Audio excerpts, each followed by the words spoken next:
আমার কন্যা গতকালই কয়েক মাস এখানে থেকে তারপর পড়াশোনা করতে দিল্লি চলে গেল। অদ্ভুত লাগে, আজ থেকে 3 বছর আগেও যখন প্রথম দিল্লি গিয়েছিল গ্র্যাজুয়েশনের কোর্স শুরু করার জন্য, তখন ওকে আমরা সবাই মিলে সাবধান করেছিলাম ওখানে কিন্তু রাত্রির বেলা যেখানে সেখানে সিনেমা দেখতে চলে যাবে না, শহরটা কিন্তু দিল্লি, কলকাতা নয়।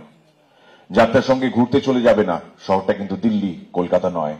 যেখানে সেখানে আড্ডা মারতে মারতে দেরি করবে না, শহরটা দিল্লি, কলকাতা নয়। আমাকে এইবার আমার মেয়ে প্রশ্ন করেছে, তুমি এবার কি বলবে? আমি কোনো উত্তর দিতে পারিনি। অনেক মানুষ যাদের কোনোদিনও মেরুদণ্ড ছিল না, তাদের মেরুদণ্ড ফাইনালি দেখা যাচ্ছে বাইরে থেকে।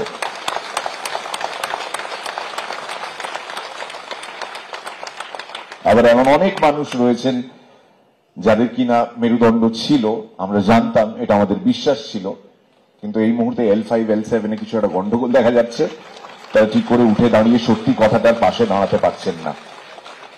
মানুষকে কেউ তদন্ত করতে বলছে না, কেউ কোনো জবাবদিহি করতে বলছে না, শুধু পাশে দাঁড়াতে বলছে।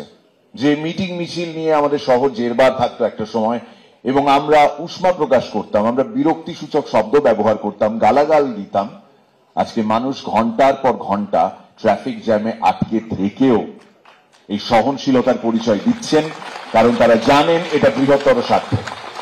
যে আমার বেশ কিছু শিল্পী বন্ধু যারা সিনেমা, টেলিভিশন, থিয়েটার জগতের সঙ্গে যুক্ত, তাদের কাছে জনগণ জবাব চাইছে, কিন্তু তারা কোনো জবাব দিতে পারছে না, কারণ তাদের আনফর্চুনেটলি টিকিটটা অন্য কোথাও বাঁধা, এবং সেই টিকিট জোর আছে বলতে হবে।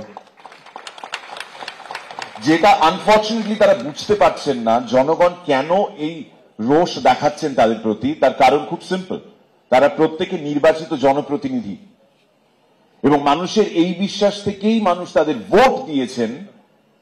They have been elected to the utmost seat in this country, which is the parliament, শুধুমাত্র এই কারণে যে মানুষের কোথাও একটা বিশ্বাস ছিল যে আমাদের সমস্যার কথা, আমাদের কষ্টের কথা, আমাদের দৈন্যতার কথা এই মানুষগুলো গিয়ে সেখানে বলবেন। কিন্তু আনফর্চুনেটলি ওই যে একটু আগে বললাম টিকিটে বাঁধা রয়েছে, তো ছেড়ে দিন তাদেরকে।